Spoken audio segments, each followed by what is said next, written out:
This week on the podcast, we kick off a new segment called Dear Formerly Credentialed. I don't want to get conspiratorial, but, maybe there's something even deeper going on behind the scenes on why this person was moved over. Don't want to put that hat on, but sometimes your brain sends you down that rabbit hole. Not good, Bob. We applaud Middle Tennessee State and go on an old man rant about uniforms and how everyone feels they need to expand inventory or change them altogether. This just happens over and over and over again. I mean, you should have the data or the research, or at least conduct it, to say, people either love or hate this branding. It's almost infuriating. It's just so stupid. We spend some time admiring two of our favorite brands, Chick-fil-A. I just wonder about these sauces. I think Chick-fil-A puts a lot of thought behind their sauces. Oh, they put a lot of thought in everything they do. They really do. And everyone's favorite beaver, Buc-ee. Well, every billboard he points out, hey, there's another Buc-ee sign. Hey, there's another Buc-ee sign. Barca is up to his ears and wonders how equipped new ADs are in this new environment. I just have always felt like, and I don't know if you felt this way working in college athletics, college sports is so slow to move to adapt to new ways, especially compared to other bigger companies or even industries. And we speak about some of the more exciting things in life. My cat that fetches. Throw a little toy and he'll bring it back and he'll rub against me for me to throw it. And I'll throw it and he brings it back and he rubs against me. And then if I don't throw it, he'll nibble at my calves and ankles to throw it. This is the true story of two washed up sports guys who chased the dream. Private flights, championship rings, running sideline to sideline on per diem and adrenaline. We gave our 20s and our 30s to the industry, pulled off miracles that were never in the job description. In return, low pay, long hours, and we still got cut from the team. This is about what really happens behind the badge. The burnout, the bad bosses, the dream job that didn't love you back, but also the lifelong friendships, the chaos, the holy shit stories you couldn't make up. And somehow, despite everything, you'd still do parts of it all over again. This is one for the ones who lived it, loved it, hated it, and still kind of miss it. For everyone who's ever asked, how in the hell did we survive that? We're two former sports insiders with more than 40 years of experience and more than enough scars to make fun of it all. And just enough trauma to start a podcast instead of going to therapy. I'm Brandon Barca. And I'm Andy Boggs. And this is No Longer Credentialed. We once had access, now we have opinions.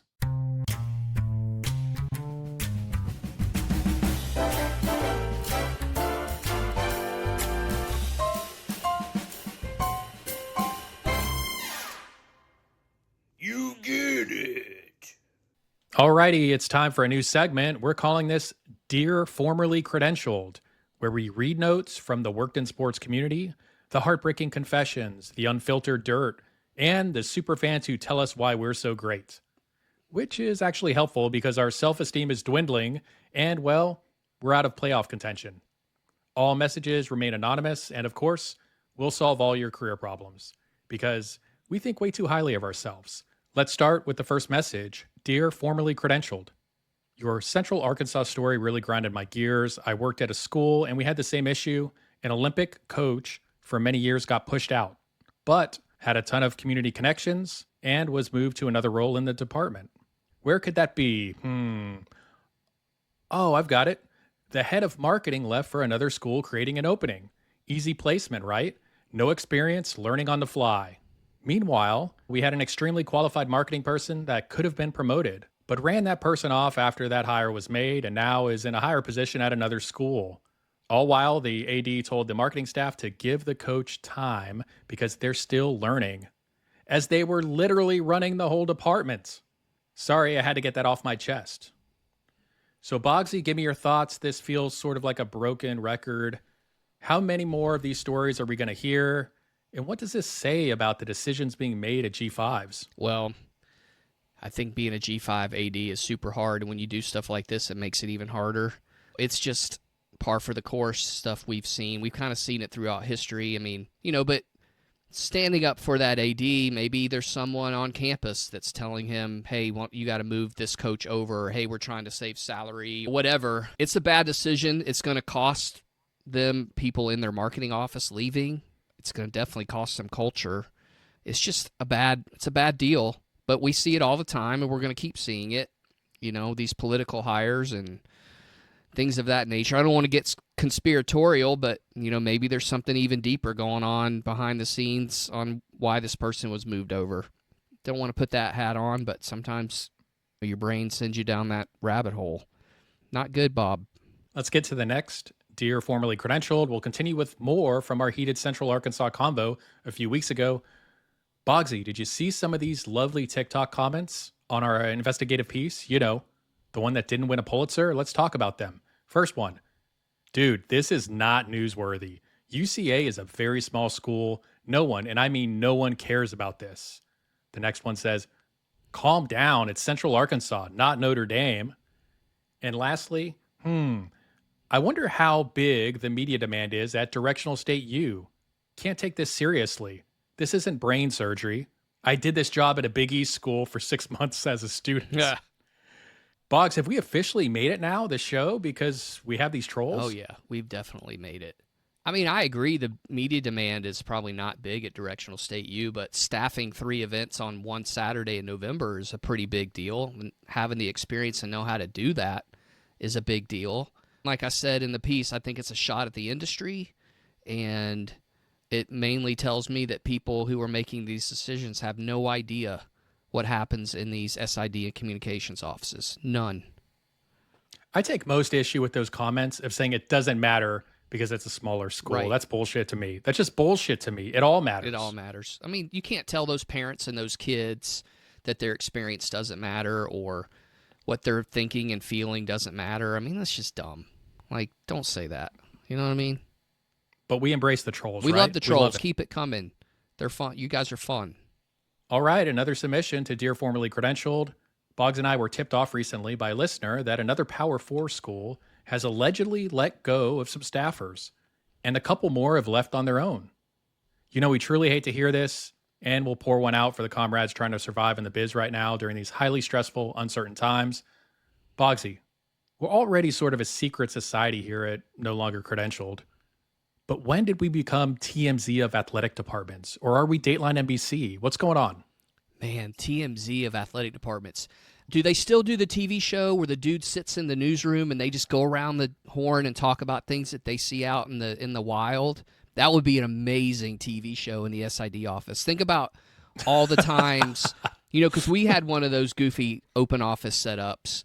And can you imagine all the times that we would just stand around just shooting the shit and not really spilling dirt, but just telling stories about all the things we've seen? I mean, that might be pretty good. We should have filmed those when we were there. That's our next venture. That's what we're going to do. All access in your department. Call us up. Let us know. We'll coordinate it. But think about it right now. We've basically got this. We're starting to develop this line of informants in our DMs. Yeah. That's something I wouldn't have thought about 3 months ago, but it's kind of crazy. Yeah.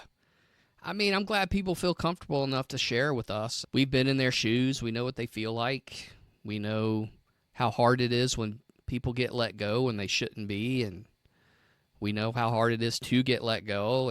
So we identify with what these guys are going through. And let's go to the last submission. We're sharing some sunshine from our awesome community. It's really growing at an incredible rate right now. Yes, people, don't be afraid to give us a little pat on the back and inflate our egos even more. Dear Formerly Credentialed, thank you for bringing up issues within working in athletics. It's not talked about enough. I wish I had the courage to speak up about my experience sooner. Another comment said, I felt every word of the fan DM you read on a recent episode. I still have feelings of anxiety, even after getting out of that world 5 years ago. Thank you both for starting this podcast and being willing to say the quiet parts out loud. It's helping us a lot. Boggs, this has been really cool to see unfold over the last, 4 months now, and connecting with so many people, hearing their stories, and getting more comfortable starting a conversation that we're all not alone.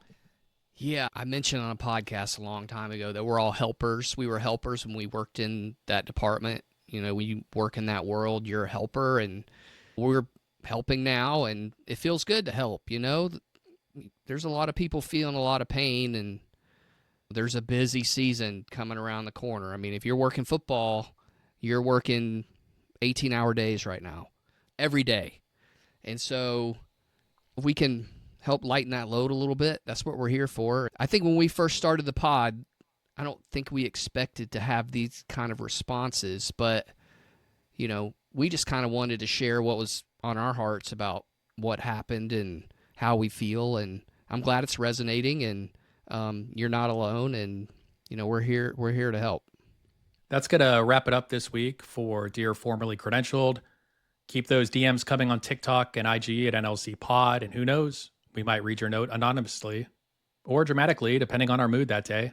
Seriously, though, much love to everyone out there.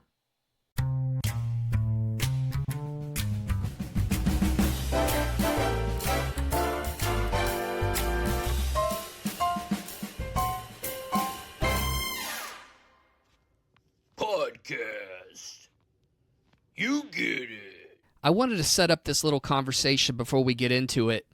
Off mic, we began talking about uniforms in college football after running across a piece in Front Office Sports about Middle Tennessee State cutting back on its uniform and helmet purchases to save $668,000 to reinvest into its NIL program. And of course, it devolved from uniform talk to the glorious capabilities of the Apple IIe computer. Hope you enjoy. I mean, dude, this gets me fired up. I mean, I went to a school that's won national championships in football. When you turn on the television, you know who's playing.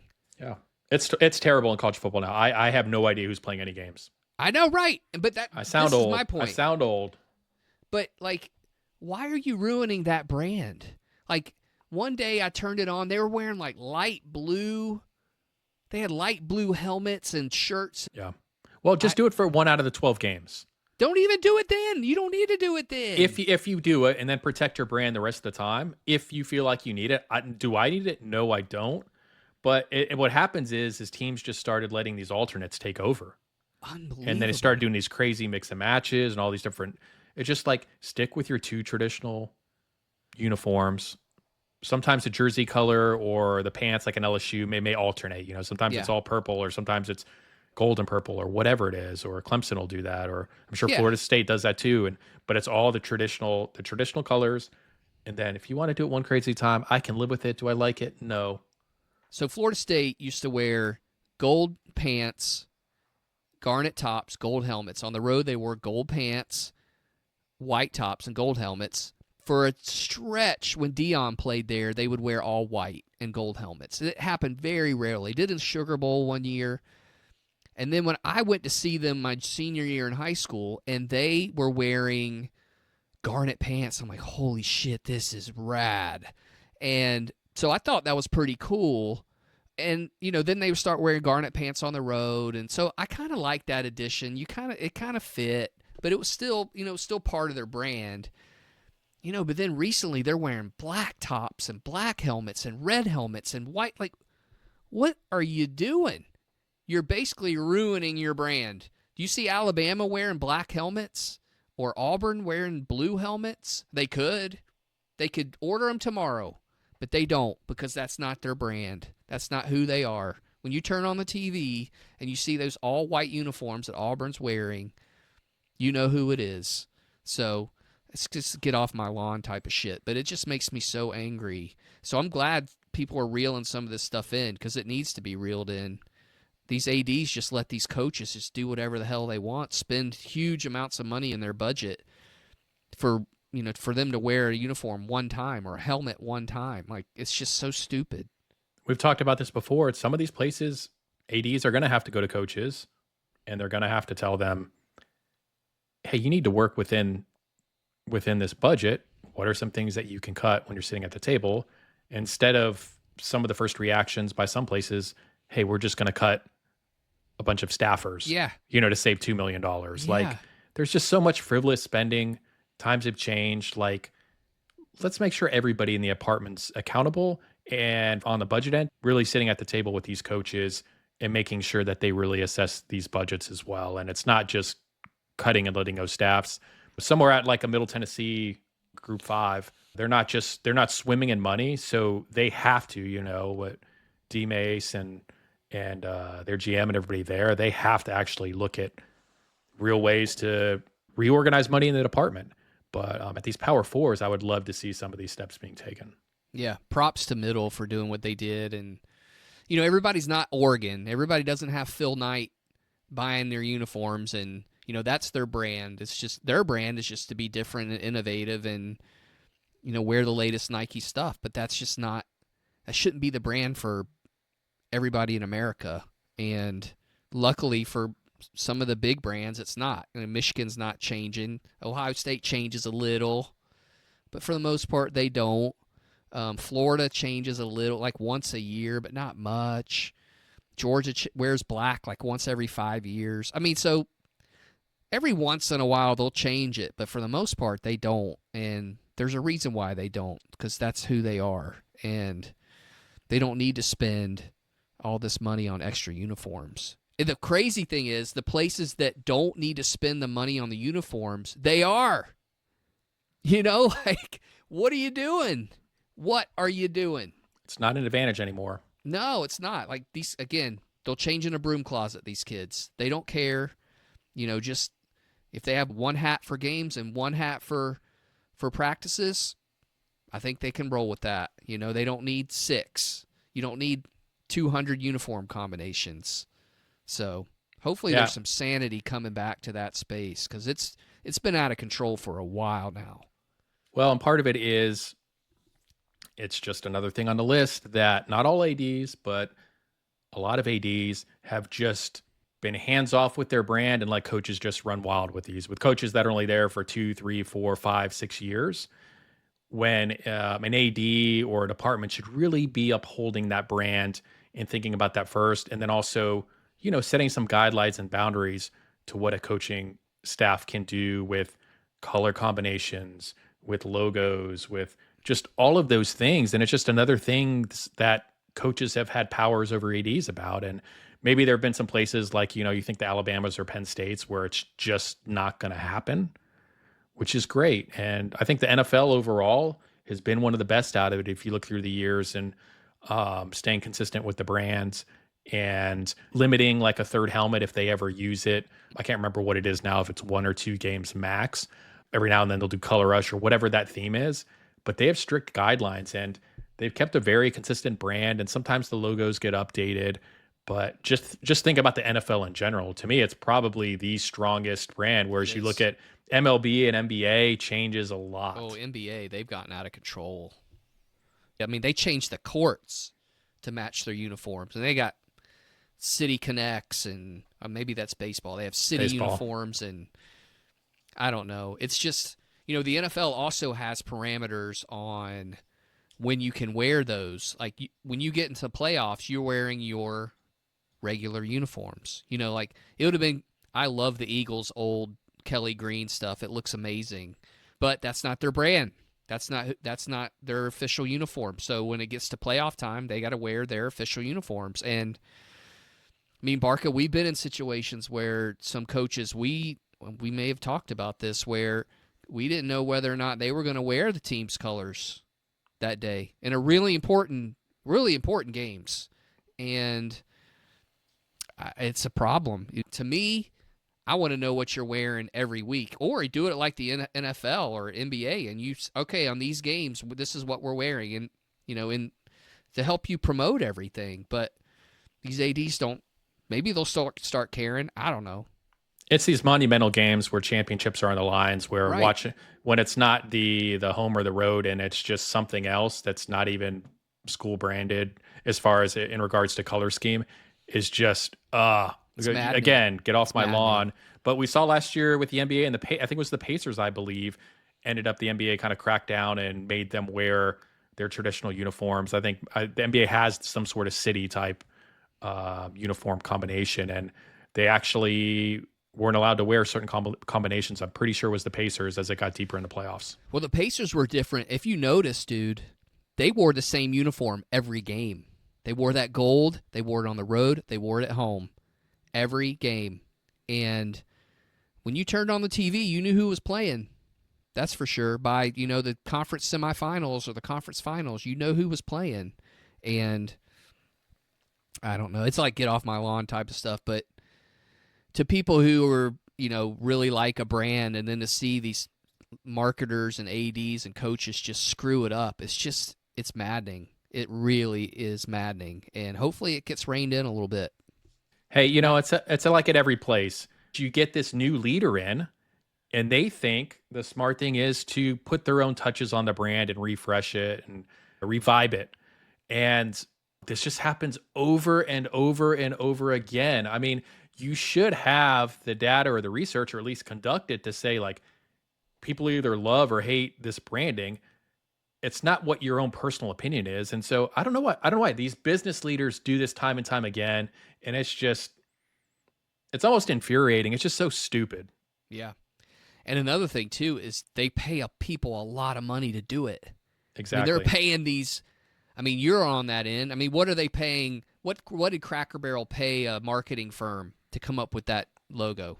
Seriously. I could have designed that in like 30 minutes, basically. I could go in print shop and do it. It's print shop. Love print shop. Dude, print shop back in the day. That dot matrix printer, dude, we had one, and that thing worked.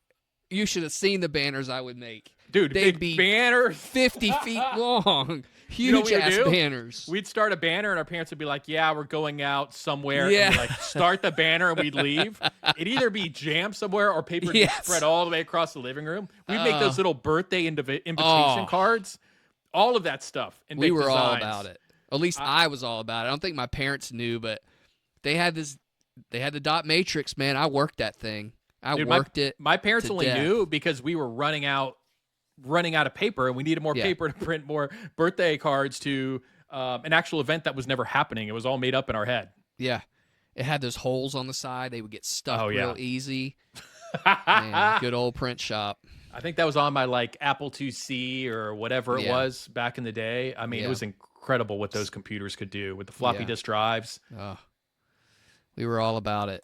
But another thing ADs need to rein in. So, doubt that they will. Print shop, look it up.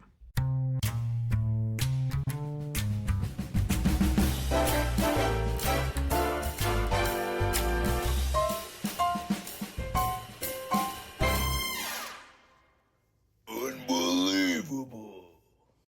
To catch up here, you're done with Polynesian sauce at Chick-fil-A. I don't like Polynesian sauce. I can't. You did, though. I can't. Oh, yeah. I used to eat it all the time. Used to put it on all of my Chick-fil-A. All of it. I think I'm burnt out. Haven't had it since the year 2000. I OD'd on it as well. I think I had it so often that I just can't anymore. Now they sell the Chick-fil-A bottles where you get the Chick-fil-A sauce, sort of the house sauce. You do that? You can get them these huge tubs. I used to work with people that would have them on their desk, and they would just pull it out every day to put it. They hadn't OD'd yet on it, but I could see that something bad was going to happen down the road because they were eating so much of it. I mean, I could understand buying the Chick-fil-A sauce. I mean, that stuff is super dangerous. I saw a sign at one of these fast food places the other day, like, hey, they basically spelled out how many sauces they can give you based on maybe how many nuggets or tenders or whatever you ordered. So long gone are the days, apparently, of just like them grabbing a handful of 3 different sauces and just tossing them in your bag. Yeah. I wonder what it came to. I wonder, if you asked someone who worked at Chick-fil-A, how many sauces has someone requested from you the most? If there isn't a limit, they're just keep tossing it in the bag. I mean, I think sometimes you got to set boundaries, right? I guess they have. I mean, I'm just wondering, has someone just blatantly walk up to the counter like, I want 5 Polynesian sauces, or I need 7 Chick-fil-A sauces? It definitely happens, for sure. It has to happen, right? When you work in the restaurant industry or fast food or anything, I mean, we've seen people bring Tupperware in the media meals at sporting events. So imagine dealing with thousands of people a day in a fast food restaurant. Can you imagine the requests that you get? You probably have people walking in there taking maybe 50 napkins to go home. You have people probably going in the bathrooms and stealing toilet paper rolls. Ooh. So they have them use at home. Good. And you know what? More power to them. If you need it, take it. Yeah. That's straws. Straws are a nice pickup because you don't want to go Straws. buy a whole box. You just want to have a few hanging around, and if you need a straw, you have a little guy coming over or friend coming over that needs a straw, you have one, but you don't want to have a whole box on hand. I think Chick-fil-A puts a lot of thought behind their sauces. Oh, they put a lot of thought in everything they do. They really do.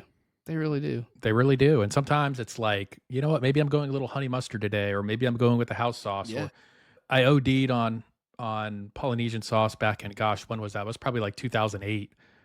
Maybe every now and then I just need just a little dabble of it. But they have great variety. Now I don't get into ranch, but how many do they have? Like 6 different ones? I don't know. They have an avocado ranch that is solid. I'll Oh pick my up gosh. that. I'll gotta pick up try that that. grilled chicken wrap they have. If you haven't done Yeah. that, you need to do it. I'm an avocado And- fiend, so And they have an avocado ranch that is just, it's so good. I mean, could bathe in it, dude. when I go to fast food restaurants, I usually order the things I know that are going to deliver. And Good that idea. stops me sometimes from diversifying my orders at places like Chick-fil-A, where I know they have other great stuff. Exhibit A. One time I tried their chicken tenders, not their nuggets, and not the little the fingers, the long guys. fingers. Yes. Fingers, yeah, they're solid. And I don't know how I came across them, and I was like, oh my God.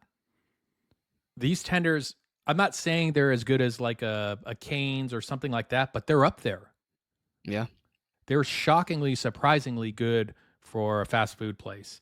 And I thought about it and I was like, oh yeah, that effing makes sense. It's Chick-fil-A. it's Of an course they under do the it great. radar. It's an under the radar pickup from Chick-fil-A. The fingers. Should try the fingers. People and go that, for I'm the telling you, that nuggets. cool wrap. And they go for Man, the so breakfast good. minis. Breakfast But what about minis the are the tenders get overlooked? tenders get overlooked. I mean, I think it's probably the number.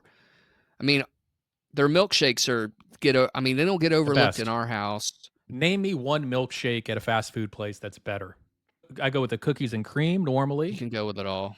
And then the seasonal, believe it or not, I'm not a peppermint guy. They got the peppermint chocolate chip during holiday season. I tried it one time. I would never order anything like that anywhere, but I did because it's Chick-fil-A and I wanted to try it. And I was blown away. And now every time that sign goes up in the winter, I'm there. Scooping it. And they've done Yeah. peach ones, I think, in the spring. And They do a banana pudding one I've not had yet. they just deliver. They deliver every time. I mean, you hate to be that way, but you know what you're going to get every time you go through. And the drive-through lines are really long, but they're really fast. And Yep. their app is awesome. So Chick-fil-A, if you're listening, we could go for a sponsorship. You could just send us what could they send us that would appease us? Send us a plush cow. We'll put it up in the background next to your fish drawing that you got. Remember the parachutes that we used to have at games that you guys used to drop off from the Yeah. rafters? Oh, I know all about it because that actually, I brought that. I remember talking to the chicken man up in Gallatin, Rivergate. And we did that with the Lady Vols when I was a GA there in marketing. And we actually had the sandwich boards on the plush toys actually had a Lady Vol logo, which made the actual plush toy Ooh, so people specific wanted and that thing. collectible. You know, it was kind of like one of those special Beanie Babies back in the day when those were popular. And go up to the catwalk, and I would have to strap on the parachutes. And I'm terrified of heights, and I'm dropping basically every Hail Mary or F-bomb when I'm up there because you can't look down, and then you drop the parachutes and they go in the crowd. And so I wanted to bring it to Vandy, and so we talked to the chicken man, and we didn't have Vandy branded ones, but that was okay. And I remember still, going on the Memorial Gym catwalk, not a lot of fun, man. Ooh, boy. That place, guy. you hear the boards when you're walking on the catwalk. You hear the boards creak every time, and you're like, Yeah. "Is this going to be the last thing I see? This parachuting cow?" And then all And of a then I sudden, follow just the parachuting. And I'll follow the parachuting. and I don't have a cow parachute down or off of harness. That's right.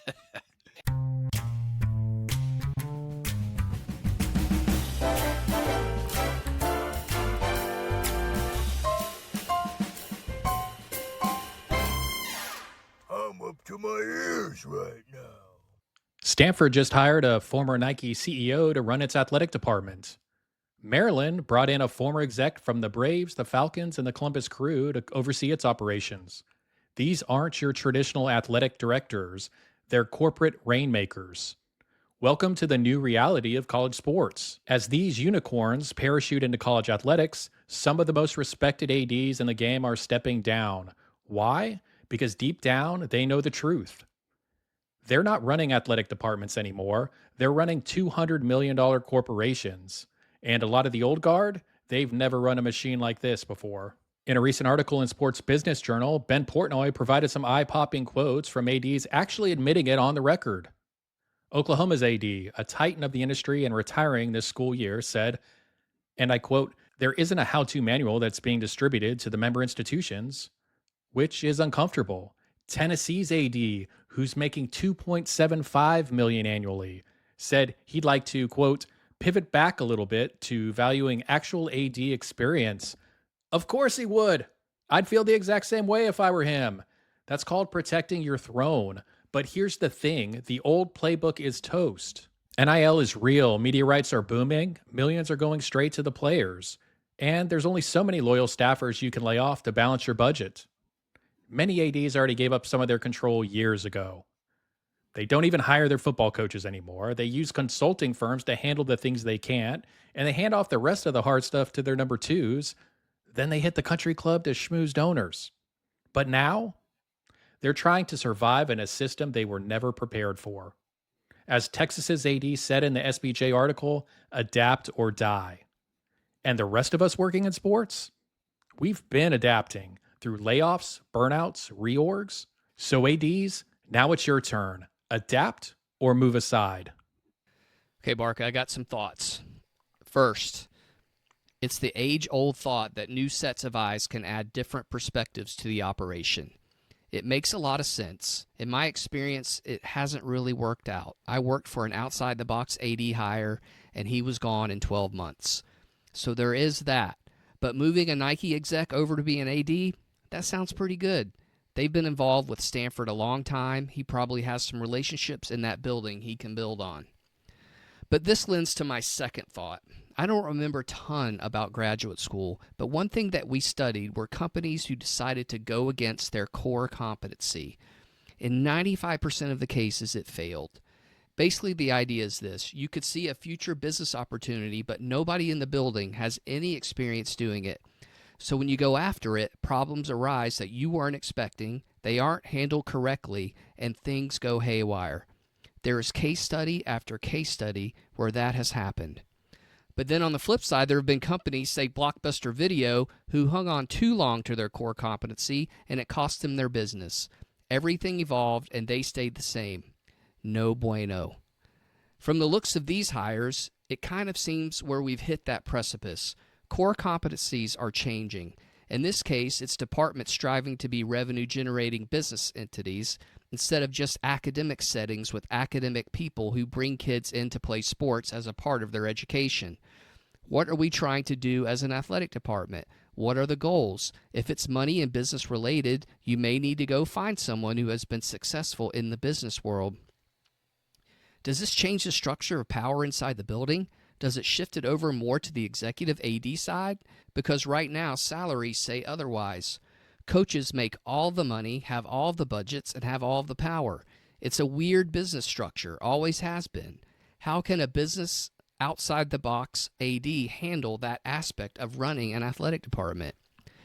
So I don't think this is new, but maybe this sticks. If it weren't me, I'd hire an AD with college experience, but surround that person with all the people it would take to succeed in this new world. A lawyer to negotiate contracts and talk to me in real-world terms about what we needed to do.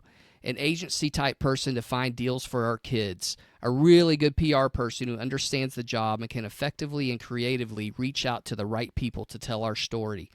Marketing folks who can connect with our fans and make them feel a part of what we're doing. And an internal person who helps me with culture, both inside the building, with our athletes, with our former athletes, and for the people who care and support us financially. I would not throw out the baby with the bathwater. But I think we're kind of at the edge here. The old way of doing business is just not going to cut it anymore. I just have always felt like, and I don't know if you felt this way working in college athletics, we have about 40 years of combined experience, that college sports is so slow to move to adapt to new ways, especially compared to other bigger companies or even industries. I think a reporter had done research in Virginia about Virginia Tech, about a presentation that the AD is preparing, some 40, 50 slide thing to show his recommendation to the board on the funding that they're going to need moving forward to be competitive.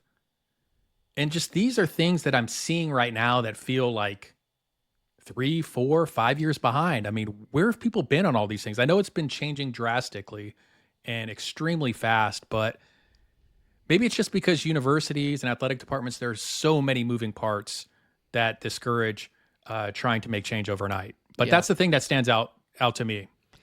And I also think, too, there's a lot of reactionary people out there and not a lot of proactive people and addressing things head on. And, I think when NIL hit, the people who were proactive got ahead of the curve. The people who waited, they got left behind. And then they had to make up really, really fast. So maybe you have more proactive people in that space now that, maybe have a little bit more freedom. Again, there's a lot of gears to grind in a university setting. There's a lot of politics, and it's like steering the Titanic sometimes. But I do think that maybe that's what people are going to be looking for, someone that can take a chance on some ideas and move the thing forward in different ways.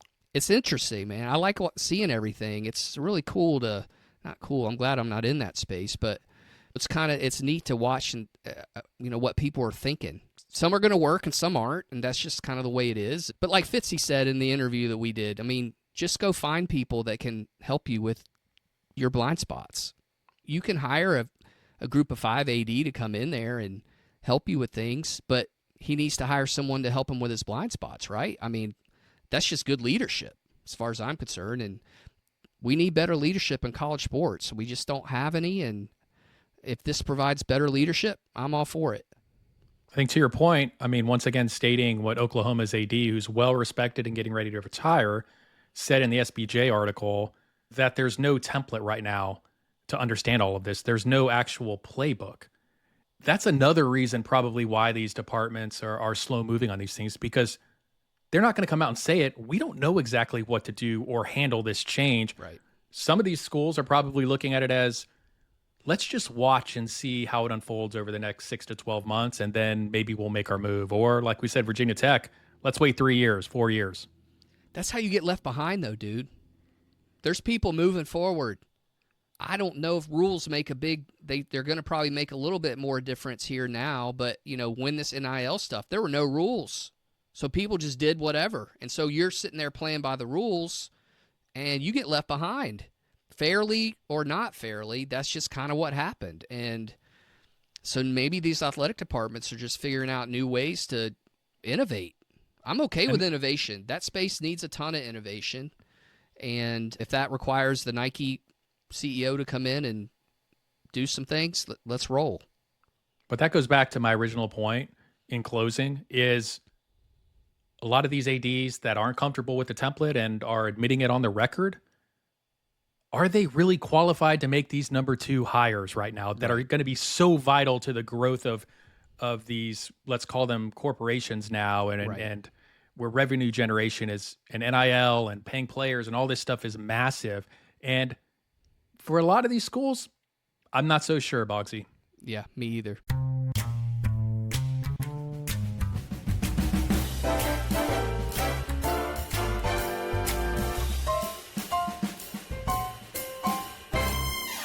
Sports. One of the cool things about working in sports, and we talked about it in the past, is being in the trenches and building great relationships with people over the years. And so I am out of my normal recording studio this week. I'm actually in a yoga studio right now in a retirement home, and met a lot of great people. It reminds me of the movie Cocoon. Our listeners probably have no idea what the movie Cocoon is. Probably should check it out. But spontaneously just jumped in this U-Haul, 25-foot U-Haul. We headed north, up to the Northeast to the Ivy League, and I never studied that hard in high school, but we made it here. I'm enjoying it. But you know what I saw along the road every 100 miles? Just a little old business that's expanded from the state of Texas and now is basically taken over the country. And that's right. We're talking about our friendly beaver, Buc-ee. And I had the pleasure of taking my good friend to Buc-ee's for the first time, letting it see through his eyes and lenses. He was a little skeptical at first, but what he soonly found out was what a lot of people have found out. the genius behind Buc-ee's and why people go there. And I want to talk to the marketing people for a little bit. Let's be a little bit of a mad scientist and dissect how simple it is, but how brilliant it is, the strategy that they've put into place. Every 100 miles I see a Buc-ee's billboard, and stop here in 78 miles, and some clever tagline. And you see that friendly mascot illustration of Buc-ee the Beaver with the ball cap on and the bright, vibrant colors. I think it's yellow and red. Oh, yeah. But what they really did was, and this happens with any brand, is they addressed a problem or a need. And who did they do it for? They do it for people that are traveling on the road. That's a pretty big target market. And so they've addressed this problem. They basically sat down and said, what do people on the road traveling need? They need a place to stop, right? What are some of the things that people say? Well, we want clean bathrooms, or we want easy access or more space to get gas, and maybe it's more affordable. Cheap gas. How about some cheap gas? Yes. How about some great customer service? How about some food and snacks and all sorts of other things, to fill up on, an all for one station? I look at it kind of like they've took sort of a Chick-fil-A model, but mixed it with Cracker Barrels. That was kind of the reason to make a stop outside of being like, you know what, I got to stop at Mickey D's as much as I love it again, or fast food. I need something different. I remember Cracker Barrel back in the day where people would be lined up outside on the rocking chairs or browsing the store out front, waiting just to sit down and have a good meal right off the interstate before hitting the road again. And so from the Chick-fil-A model they've taken they have really focused in, I would say, a competitive pay rate, even paying their employees more than what the competition is. And so Buc-ee's has done a really good job of, gosh, sometimes I think I'm just going to try to be a Buc-ee's manager. And my life would be so much better if I was making the Buc-ee's manager salary. And but you hit the arrival fallacy, though, Bray. I hit the arrival fallacy with Buc-ee's. Would you be happy? Very strategic. I would be happy. Well, if I could be with that beaver every day. Well, because you just crushing brisket all day long. Brisket. They've got fudge and other stuff in the bakery. I know people like the beaver nuggets. The jerky. We like to get the tall stack of cookies. And then there's always that sort of, I don't even know the name for it, the old, like you go to Southern gas stations and you have the prepackaged 55 different versions of different random candies that I don't, they never have a name. You just look at them. They're in a clear open plastic bag, right? And they're stapled at the top, and they've got their own brand of those too. And so, but back to how they've been hiring. So they're offering better wages. And guess what you get from that when we're relating this to sports now is you get better people. And they've found a lot of people, I think, especially even senior citizens or older age people that have worked in the professional world that want to work in an environment that's more than being a Walmart greeter like it was back in the day. And so they've really tapped into that. You walk in, it's bright lights, it feels clean all the way around. People are welcoming.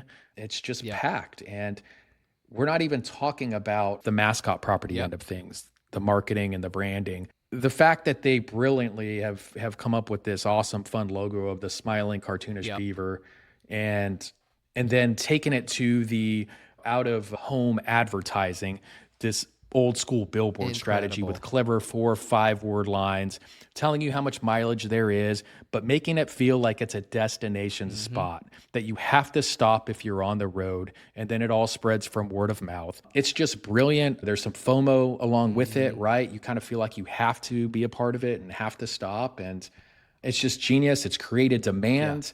I love breaking that down. They're hitting out of the park. They know their purpose and what they're trying to achieve, how they are trying to brand themselves to the public, how they are trying to deliver on a need or a problem that we all face while driving every day on road trips. And they're solving that problem, and then they are delivering an exceptional experience. And they have just created this amazing place. It's basically like if you're looking at an athletic department or a sports team, it's like, hey, what are 5 or 6 or 7 of the problems we have? And what's the pulse of how people feel in these situations? And how can we deliver and hit home runs for them? And to me, it's just genius. And I'd have to think that you and your young one, you have no idea. I'd love to hear what happens at that Buc-ee's experience. Well, every billboard he points out, hey, there's another Buc-ee sign. Hey, there's another Buc-ee sign. We stop at Buc-ees we just went on our summer trip. There are 3 Buc-ees between here and there, and we stopped at all 3. He can tell you about the size of the parking lot, whether it's too big or too small. He can tell you how new they are. He can tell you, he goes straight to the slushy wall. If there's a Buc-ees, we will stop. It doesn't matter where we are. If we had just stopped, we are stopping at Buc-ees. He just loves it. Sometimes it's a little crowded, but you're always going to get a clean bathroom. And, I'm a man, so I really don't have to wait very long. My wife has to wait a little bit sometimes, but the line always goes by really fast. And they pay, did you know this? They pay the people who clean the bathrooms $20 an hour. $20 an hour. And, you see signs for managers making over 6 figures, and they figured it out. I don't know what.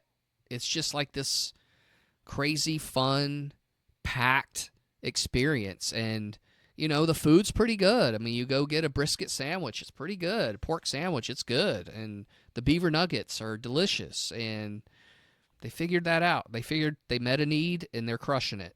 And it's fun. CEOs, ADs, think about it for a second. Sometimes when you pay more for things, I'm talking about employees. Sometimes there's bigger return. And this is another example of it. And so, stop penny pinching and start showing some love to your employees and start nurturing them from the ground up and building them and investing in them. Yep.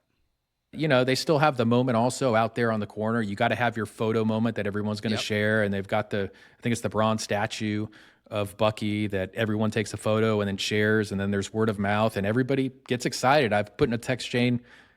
My friend went there for the first time, and there are 4 or 5 comments immediately about how awesome Buc-ee's is. It's just the way they put that all together, the strategy and the brains and the brilliance, that just didn't happen by accident. Sports teams, take notes. Let's all get on the same page and figure out, how we can bring the brand to life, how we can bring the customer experience life, and how we can make sure that our employees are well compensated. And I will leave it at that.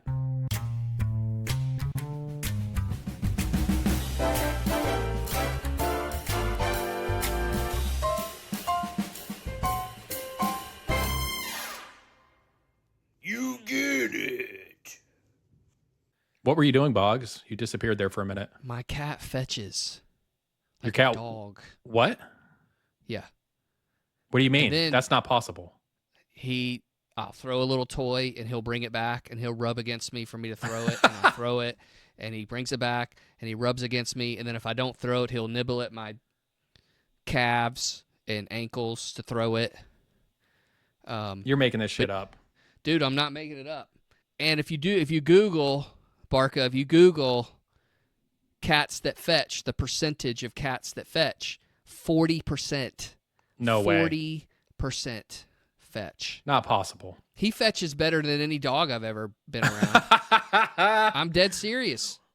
How did this brings happen? it right back to my feet. How did you discover this? Like, what? I don't even know. When dude. did the switch get flipped? I don't know. He always had toys, and then we would have it in our hand, and you throw it, and then he'd chase it. Cats chase, but normally just kind of leave it there and make you go pick it up. But he would pick it up and bring it back. And he's got special ones too that he really likes. I think I sent you a picture one the other day where it's like this little felt ball that he found. Who knows where? I hadn't seen it in 3 months, and he just found it, and it's like one of his favorite toys.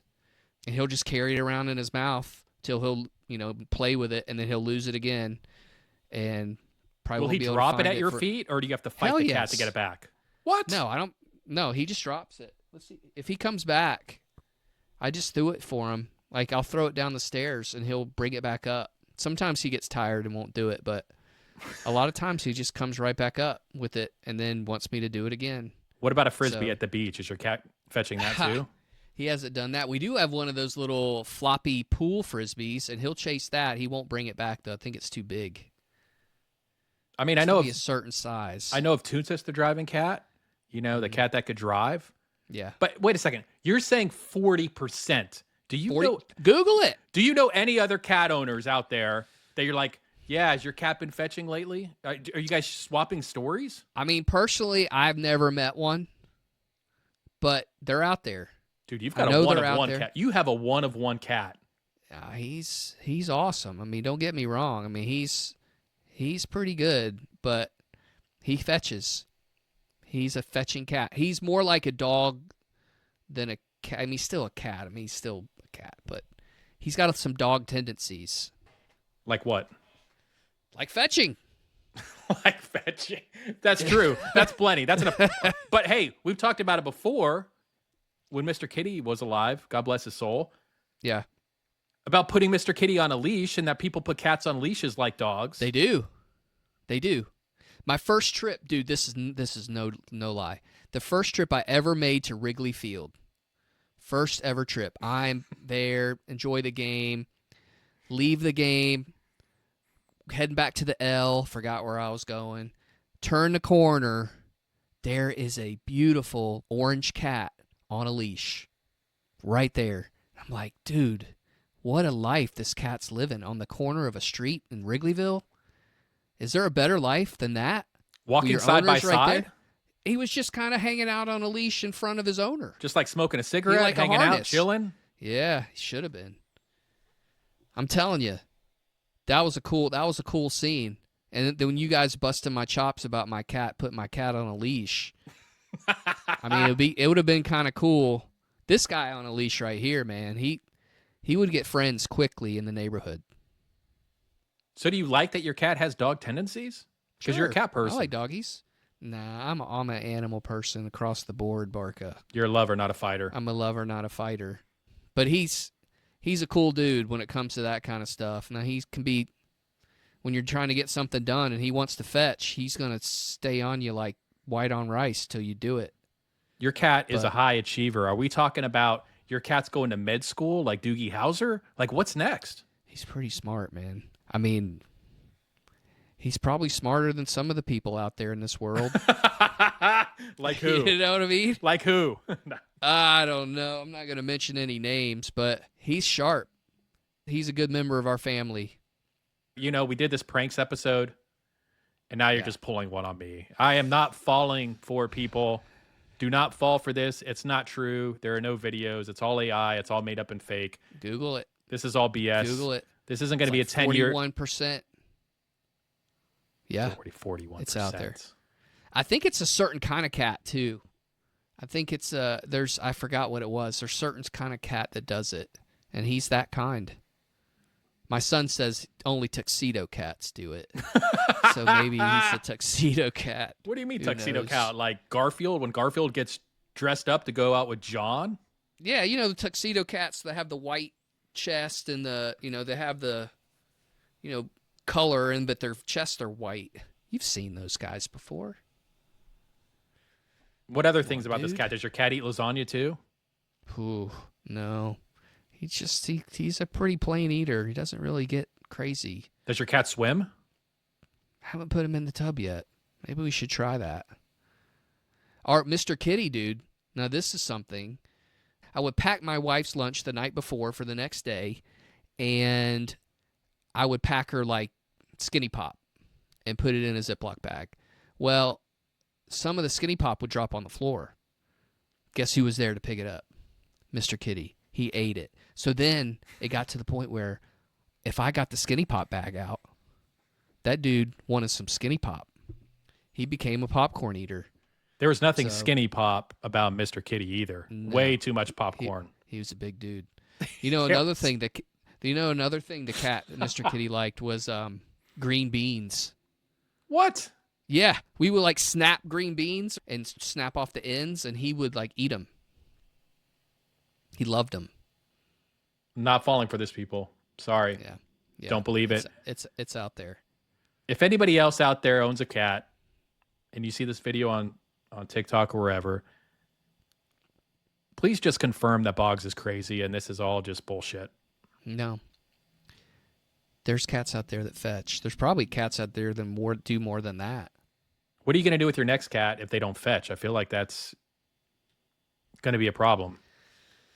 You just have to roll with the punches, Barca, just like with everything else in life. You just have to roll with the punches. But is your cat fetching you things like, hey, I could really use a wine cooler right now. Go get the wine cooler.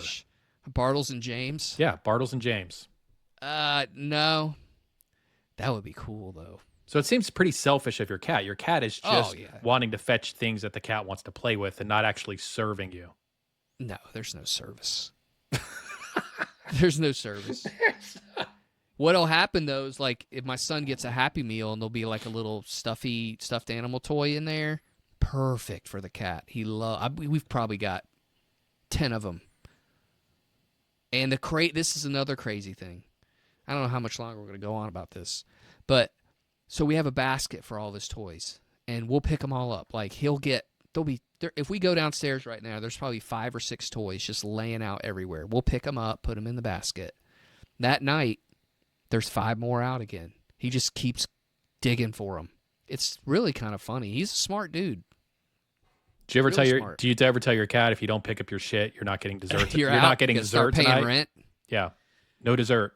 I should make him pay rent, but it's fun. Does this cat, Gus, having to use the Jenny Craig diet like Mr. Kitty? He's thinner, man. He's a little bit more active. It's the fetching. Than our old. It is the fetching.